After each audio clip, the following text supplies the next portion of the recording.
दोस्तों recently France पर एक बहुत बड़ा मैसिव साइबर अटैक हुआ है और ये कोई छोटी मोटी कंपनी पे नहीं हुआ है, डायरेक्टली उनकी defence manufacturing company naval group पे अटैक हुआ है, वही जो स्कॉर्पिन सबमरीन्स भी बनाती है। और हाँ, ये वही कंपनी से जहां से इंडिया सबमरीन भी परचेस करता है। अब सीन ये है कि हैकर्स ने क्लेम किया है कि उनके पास 1 टेराबाइट, ठीक है, 1 टेराबाइट से ज्यादा हाईली सेंसिटिव डेटा मौजूद है। और ये कोई ब्लूप्रिंट्स नहीं है, ठीक है, बल्कि सबमरीन का compact management system CMS short form पे इसे बोला जाता है। इसका सोर्स कोड भी इन लोगों ने चुरा लिया है। और अगर ये सच है दोस्तों, तो समझ लो दुनिया भर की जो फ्रेंच ओरिजिन वॉरशिप से सबमरीन से वो हिल जाएगी, वल्नरेबल हो जाएगी, ठीक है। अब सवाल ये है कि ये हैकर्स है कौन, और सबसे बड़ी बात, इन लोगों ने ये बहुत बड़ा साइबर अटैक कर डेटा क्यों चुराया है। अब सुनो, अगर तुम डॉट टू डॉट कनेक्ट करोगे या टाइमिंग को डीपली ऑब्जर्व करोगे तो बहुत सारे हमें डेवलपमेंट्स देखने को मिलती है, ठीक है।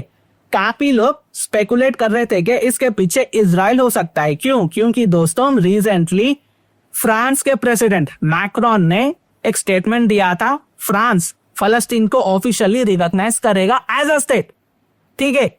इजराइल के खिलाफ जाकर मैक्रोन ने एक फलस्तीन का स्टेट रिकॉग्नाइज करने की बात कर दी। और ये बात ऑब्वियसली इजराइल और यूएसए को पसंद बिल्कुल भी नहीं आई।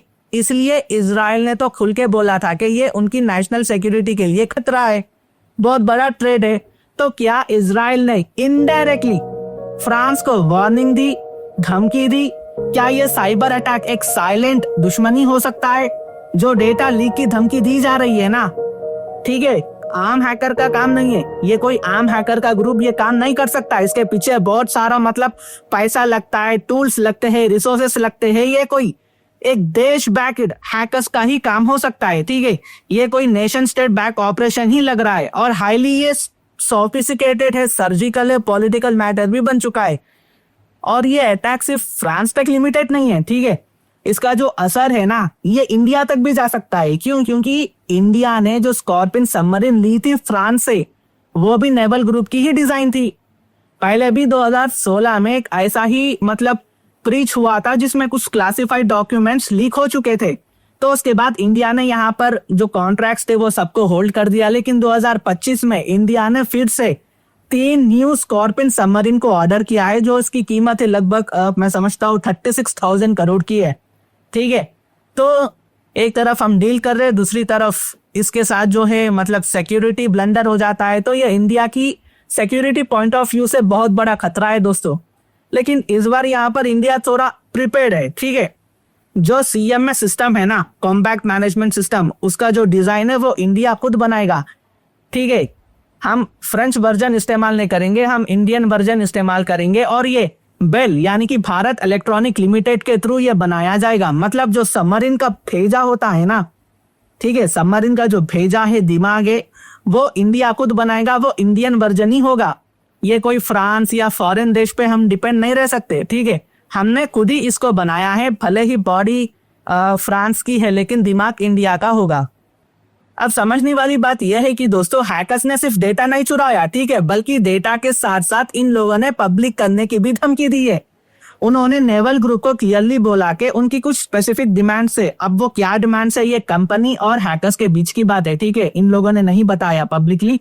तो उनके कुछ स्पेसिफिक डिमांड से अगर ये पूरी नहीं होती तो ये सेंसिटिव डेटा कंपनी का सीधा पब्लिक कर दिया जाएगा। और ऑलरेडी मैं अलग से बोलना चाहूंगा कि 13 GB का सैंपल डेटा लीक हो चुका है, जिसमें सबमरीन का टेक्निकल ब्लूप्रिंट्स, CMS का गाइड, नेटवर्क टोपोलॉजी और इंटरनल सिमुलेशन टूल तक भी शामिल है। इन लोगों ने ये ऑलरेडी लीक कर दिया है।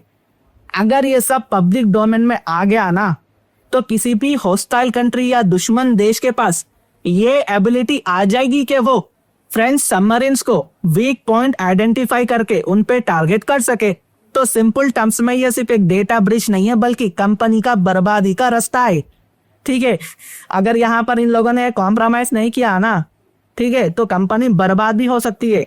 अब दोस्तों सवाल ये उठता है कि इसमें यूएसए का क्या रोल है, क्योंकि फ्रांस ने रिसेंटली यूएसए को पब्लिकली अपोज भी किया था यूक्रेन वाले मामले में। फ्रांस का कहना था कि वो यूएस आर्म इंडस्ट्री को फंड नहीं करेगा। साफ साफ कंपटीशन चल रहा है between French and American defence exporters. तो अगर ये साइबर ब्रीच होता है तो फ्रेंच आर्म्स की जो क्रेडिटेबिलिटी है ना वो वीक हो सकती है, डाउन हो सकती है, मार्केट में इनका जो ग्रिप है वो लूज हो सकता है और फायदा इसका अल्टीमेटली यूएसए को जाएगा।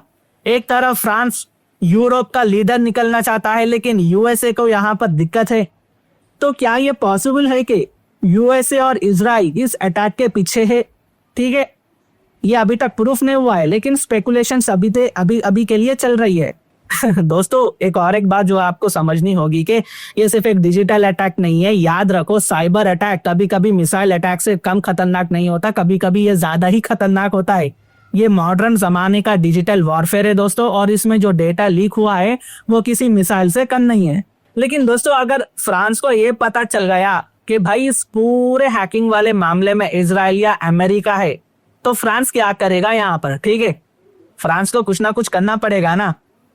दोस्तों फ्रांस यहाँ पर पहली चीज चुप रहकर बदला लेगा। फ्रांस सीधा मुंह पे नहीं बोलेगा लेकिन अंदर ही अंदर इजराइल और यूएसए के खिलाफ काउंटर अटैक या साइबर रिवेंज का प्लान करेगा। अपने हैकर्स भेजेगा, उनके नेटवर्क चेक करेगा, सब रिकॉर्ड करेगा। इजराइल को ठंडा करने कुछ ना कुछ फ्रांस यहाँ पर कर सकता है। जो फ्रेंडशिप थी इजराइल के साथ वो पब्लिक में तो चलेगी लेकिन अंदर से अंदर डिप्लोमेटिक डिस्टेंस शुरू हो जाएगा। इजराइल से मीटिंग कैंसिल हो सकती है, डील्स को स्लो डाउन कर दिया जा सकता है, कम्युनिकेशन को यहाँ पर तोड़ दिया जा सकता है। इजराइल को बेसिकली हराने के लिए अरब के साथ हाथ मिला लिया जा सकता है। फ्रांस अपने जो डिफेंस एक्सपोर्ट्स है वो अरब को भी भेज सकता है इजराइल के खिलाफ। यूएसए पे फुल डॉट आ सकता है। और दोस्तों ये बात फ्रांस को अच्छी तरह से पता है, अच्छी तरह जानता है कि यूएसए का काम हमेशा से अपने दोस्तों को कभी कभी धोखा देना होता है, पर अगर वो प्रूफ मिल जाए कि यूएसए और इजराइल इसके पीछे है तो फ्रांस नेटो के अंदर खुद को अलग कर देगा, बोलेगा अपने आप की सिक्योरिटी खुद ही संभालो, अमेरिका पे भरोसा मत करो। एक तरह से वो यूरोप यूनियन को अपने हाथ में लेने की कोशिश जरूर करेगा। और दोस्तों यहाँ पर फ्रांस इजराइल को टारगेट करने भी फ्रांस मीडिया के थ्रू लीक करवा सकता है कुछ ना कुछ, मतलब मीडिया के जरिए बोल देगा कि इजराइल देखो ये ऐसे ऐसे हरकत करता है, अरब कंट्रीज ऑलरेडी इजराइल के अगेंस्ट है। पर अब अगर यूरोप भी डॉट करने लगे तो इजराइल की इमेज जो है ना बहुत बड़ा नुकसान में आ सकती है। एक तरह से इजराइल यूरोप को भी यहाँ पर खो सकता है। तो दोस्तों ये कुछ अपडेट्स थी जो मैंने आप तक लाया है। अगर मेरी वीडियो इन्फॉर्मेटिव दिखे तो इंटरनेशनल अफेयर्स के लिए आप मेरे चैनल को सब्सक्राइब कर सकते हैं। Thank you for watching, thank you for listening and I always say God bless you all.